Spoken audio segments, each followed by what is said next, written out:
Welcome back to Superbly Said Advanced English Vocabulary and Phrases. Today we're diving into a really great set of expressions, all drawn from a SpeakDuo lesson. These aren't just words. Think of them more as tools, for articulating purpose and resilience and, well, personal impact. And just a reminder, you can always visit SpeakDuo.com. It's a great place to meet new people from all over the world. They're all practicing English on video calls, getting more confident. So SpeakDuo.com. Exactly. And our focus today really is to dig into these phrases. We want to go beyond just the basic meanings, show you how they add real punch to your advanced English. So let's jump right in. First expression, to step into something. Yeah, that's a great one to start with. When I hear to step into, it makes me think of like taking ownership. It feels much more intentional, wouldn't you say, more than just starting a new role. Definitely. Starting can feel a bit, well, tentative sometimes. Maybe unsure, but stepping into it, it suggests a confident, deliberate embrace of whatever it is. Right, like you're actively choosing it. Precisely. It shows you're ready to engage fully, almost like you're planting your feet firmly. Think about this sentence. She was nervous at first, but she stepped into her new role with confidence. See? It paints that picture of someone actively claiming their space, not just passively showing up. It highlights that conscious choice. That distinction is really important. So for you listening, think about this. When was the last time you truly stepped into something new? Not just started it, but really fully embraced it. Maybe a new project or, I don't know, a personal goal. Yeah, those moments of intentional engagement. They're often where the real growth happens. I remember having to give this big presentation, a conference thing. And I could have just, started preparing, fumbled through it. But I made a conscious decision to really step into the role of a confident speaker. And honestly, it changed my whole approach. The whole experience felt different. That's a perfect example. That intentionality makes all the difference. Okay, our next phrase sort of builds on that idea of commitment, to stand by someone. This means to support or remain loyal to someone, especially, when things get tough. Yeah, and I think stand by feels heavier. More significant than just saying you support someone. Supporting can be quite general, maybe just a quick bit of help. But to stand by someone, that implies real loyalty, right? Like sticking with them, even when it's difficult or maybe unpopular. It's about being there consistently, steadfast. Absolutely. It's a deep commitment. You're not just offering casual assistance. You're there through thick and thin, maybe even through judgment or hardship. The classic example really says it all. True friends stand by you during hard times. It speaks to that deep kind of unconditional bond. Yeah, that really hits home. Okay, so a question for you listening. Who in your life has always stood by you? Really stood by you no matter what? It's powerful to think about those relationships, isn't it? That kind of loyalty. For me, I'd have to say my older brother. Yeah. He has always stood by me. Gave me advice, encouragement, even when I make some questionable choices. His loyalty's just been a rock. That's wonderful. Okay, so from standing by others, let's shift to another powerful phrase about influence. To determine the outcome. Okay, determine the outcome. This means to decide or strongly influence the final result of something. Right. And again, there's a nuance here. It feels stronger than just affecting the outcome. Yeah. Lots of things can affect an outcome, little contributing factors. Sure. But when something determines the outcome, that sounds like it's the key thing, the critical factor, the one that really decides how it ends up. It implies, real agency, a direct cause. Exactly that. Yeah. It points to that crucial, often maybe even singular impact. Think about a professional context, your thorough preparation will determine the outcome of the interview. It's crystal clear there, isn't it? Your preparation isn't just a factor, it's the critical element. It's what leads to success or, failure. That really underscores personal responsibility, doesn't it? Yeah. So think back. Can you remember a time when your specific actions really determined the outcome? Maybe saved a project or completely changed its direction? It's in those moments we see the real power of our choices, definitely. I had this group project in college, right? And it was going completely off the rails. One person just vanished. My decision to just jump in, reorganize everything, take on a huge chunk of the research myself, that really determined the outcome. We actually met the deadline, amazingly. Wow, good save. Okay, now let's explore something a bit deeper, a phrase about purpose. To live to the highest calling. Ooh, I like the sound of that. Highest calling. It means acting according to your greatest purpose or potential, often involves a sense of mission. Yeah, this feels much more profound than just, say, pursuing a dream or even following your passion. Those can be quite personal about your own desires. True. But living to your highest calling, that suggests something deeper, maybe more altruistic. Like it's bigger than just you. It's about fulfilling your ultimate potential for something really meaningful, maybe impacting the world. It is. It's about recognizing what truly matters deep down and then acting on it. Often with a kind of moral or even spiritual drive. Our example gets this across nicely. She believes her highest calling is to teach children. It implies that deep sense of purpose, duty maybe, but also joy in doing it. It really does highlight the depth. So for everyone listening, what do you think your highest calling might be? What's that deep purpose guiding you? It's a big question. It can really make you pause and think about your life's direction, what truly drives you forward. For me, I think my highest calling might be connecting people through stories, shared experiences, even just good conversation. That's when I feel most, alive and fulfilled. Yeah, Fostering those connections. that's great. Okay, our fifth phrase brings us back to facing challenges. To lean into something. Lean into. I hear this one quite a bit now. Yes, it's become more common. It's a phrasal verb meaning to fully accept, confront, or engage with a situation, challenge, or opportunity, especially one that might feel uncomfortable. Right. And again, it feels more active than just accepting something. You can accept something passively, maybe just resigning yourself to it. Exactly. But leaning into it, that sounds like you're proactively engaging, facing it head on, almost finding strength in the discomfort. You're kind of using the challenge rather than just reacting to it. That's the crucial difference. It's a deliberate move towards the difficult thing, not away from it. Our example sentence captures this. Instead of avoiding change, try to lean into it. It's about finding strength by facing what's hard. That's powerful advice, especially when things feel uncertain. Can you think of a time when you really had to lean into something uncomfortable? Maybe a new responsibility or a difficult conversation you were dreading? Oh, we all have those moments, don't we? Growth often demands that we step into discomfort. That's usually where the biggest learning happens. So true. For me, when I first moved into a leadership role, gosh, I really had to lean into the constant scrutiny, the tough decisions. It was super uncomfortable at first, but wow, it forced me to grow so much. That's a perfect example of productive discomfort. Okay, our sixth phrase continues this theme of personal agency.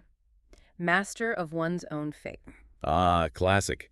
Master of one's own fate. Yes, this idiom emphasizes being in control of your own future and your decisions. And it has a certain philosophical weight, doesn't it? More than just saying being in control of your life. Master of one's own fate suggests that, despite everything going on externally, societal pressures, whatever, you have the agency to direct your path. It evokes real personal power, self-determination, charting your own course against the tide. It really does. It highlights that personal autonomy, the belief that your choices, your actions, are the primary drivers of your destiny. Our example shows this kind of resolve. She took the risk because she wanted to be the master of her own fate. It's almost like a declaration of independence. It's a bold stance. So here's a question for you listening. Do you think people can truly be the masters of their own fate? Or are there just too many external forces influencing things? That's a big one. It really sparks that whole debate about free will versus determinism or circumstance, doesn't it? My take. I think we can definitely shape our fate through our choices and actions. Yeah. Even if some things are totally out of our control. Like you might not control the wind, but you can always adjust your sails. Right, that's a fantastic metaphor. I like that. Yeah. Okay, number 7.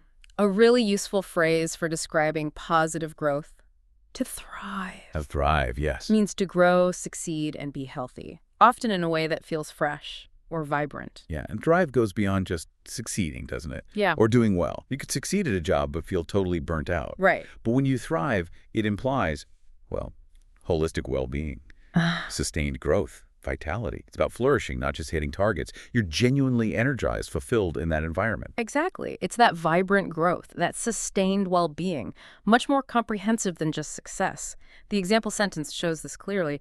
She's really thriving in her new job. Yeah. It conveys she's not just performing well, she's excelling, she's happy, she's energized by it. That's the goal for so many of us, isn't it? To actually thrive, not just survive. Yeah. So, for you listening, what conditions or environments help you thrive? What makes you flourish? Understanding what really nourishes your growth, that's such a key part of self-awareness. For me, I definitely thrive when there's collaborative energy, Mm-hmm. and opportunities to learn new things, a supportive team, engaging projects. Yeah, that helps me really flourish. Makes sense. Okay, number 8 often comes up when talking about change or opposition, to push against something. Right? Push against. This phrasal verb just means to resist or fight something. And this feels like a more active kind of resistance than simply resisting or objecting. Mm-hmm. When you push against something, there's a sense of active opposition, right? Like you're applying deliberate force to counter an idea or a change. It's not just passive disagreement. It feels like a dynamic struggle, Right. an effort to stop and alter something. That's it, exactly. It implies an effort to counteract or oppose directly. Our example sentence actually offers some useful advice you hear a lot in, say, change management. Instead of pushing against change, try to work with it. It suggests that sometimes actively resisting isn't the most productive path forward. So true. Sometimes pushing against things just blinds you to other possibilities. Okay, think about this. When was a time you pushed against something? An idea, maybe? Or a recommendation, a change, that actually turned out to be good for you later on? It's often only in hindsight we see the value, isn't it, in what we initially resisted. A funny thing, growth. Definitely. I remember really pushing against my manager's suggestion to move to a different department. I was comfortable, But looking back now, that move totally broadened my skills. It was crucial for my career, actually. Great example. Okay, and our final phrase for this deep dive is to put out something. Put out. Okay. This one means to express, release, or present something to others, especially something meant for public consumption. Yeah, this is a really versatile one, I think. Often used for creative work, like you said. And it feels maybe a bit more conversational sometimes than publish or release. Like you can release a book, sure, but saying someone put out a book sounds a bit more organic. Yeah, it applies to lots of things, right? A new product, an album, even just the kind of energy you project. It's about making something available. Very flexible, yeah. It usually implies making something public, disseminating it somehow. Our example shows a common use. He put out his new book last month and it's already a bestseller. Describes making creative work public perfectly. That's a great, clear example. So, final thought provoker for you listening. What kind of energy or what message do you consciously try to put out into the world? That's about your intentional contribution, isn't it? How you Yeah. influence the atmosphere around you, the people you interact with. Yeah. For me, I really try to put out positivity and encouragement, even when I'm feeling stressed myself. I just think the energy you project, it can really make a difference to people around you. Personally, professionally, everywhere. Okay. Now that we've unpacked all those fantastic phrases and hopefully highlighted their nuances, it's time for a quick quiz. Think of it as a chance to just lock in what you've learned. See how well these expressions have stuck. Yeah, let's see how you do. Get ready to apply those new insights. First question then. In this lesson, to step into something most nearly means to. Option A, take on a new role and start performing it with intention, actively. Option B, help another person prepare for a role without taking responsibility yourself. Or option C, try a role briefly as a trial without any real duty attached yet. Feel free to pause the podcast here if you need a second to think about the answer for to step into something. Okay, the correct answer for to step into something is option A. Remember our example. She stepped into her new role with confidence, actively embracing it. Got it. Next up, to stand by someone most nearly means to. Option A, keep equal distance between sides to remain neutral in a dispute. Option B, remain loyal to and support a person when things get difficult. Or option C, wait nearby until a person finishes a task that needs privacy. Feel free to pause if you need a moment to think about to stand by someone. Right. For to stand by someone, the answer is definitely option B. Just like we said, true friends stand by you during hard times. It's all about that unwavering loyalty and support. Perfect. Moving on to determine the outcome. This phrase most nearly means to. Option A, describe the results after they appear, without changing what happened. Option B, compare possible results to judge which one seemed preferable overall. Or option C, decide or strongly shape the final result through key actions. Take your time to consider, determine the outcome. Pause if you like. And the answer for determine the outcome is option C. Remember, your preparation will determine the outcome of the interview. It's about actively shaping that result through your actions. Excellent. Here's the next one. To live to the highest calling most nearly means to. Option A, direct your life toward your deepest purpose and act on it. Option B, accept tasks chosen by others to keep peace and avoid conflict. Or option C, set modest aims so pressure stays low and outcomes feel safe. You can pause now to think about to live to the highest calling. Yes, for to live to the highest calling, the correct choice here is option A. It's all about acting on that deepest purpose, that mission. Like, she believes her highest calling is to teach children. Makes sense. Question 5. To lean into something most nearly means to. Option A, address it consciously while keeping distance and several backup plans. Option B, engage with it fully and use the challenge instead of avoiding it. Or option C, observe it from afar first to learn before acting at a later time. Feel free to pause for a moment on to lean into something. Okay, the answer for to lean into something is option B. It means fully embracing a situation, engaging with that challenge, like we heard. Instead of avoiding change, try to lean into it. All right, let's tackle this one. Being the master of one's own fate most nearly means. Option A, a person whose life improves mainly through luck and timing. Option B, a person guided entirely by mentors and fixed rules at work. Or option C, a person who directs their path by choices and actions. Pause if you need more time for master of one's own fate. And for master of one's own fate, option C is correct. It means taking control of your direction through your choices and actions, emphasizing personal agency. Like, she wanted to be the master of her own fate. Great. Nearly there. To push against something most nearly means to. Option A, resist an idea or change by applying pressure and opposition. Option B, schedule the change for later so adoption feels gradual. Or option C, seek a blend that reduces friction between old and new ways.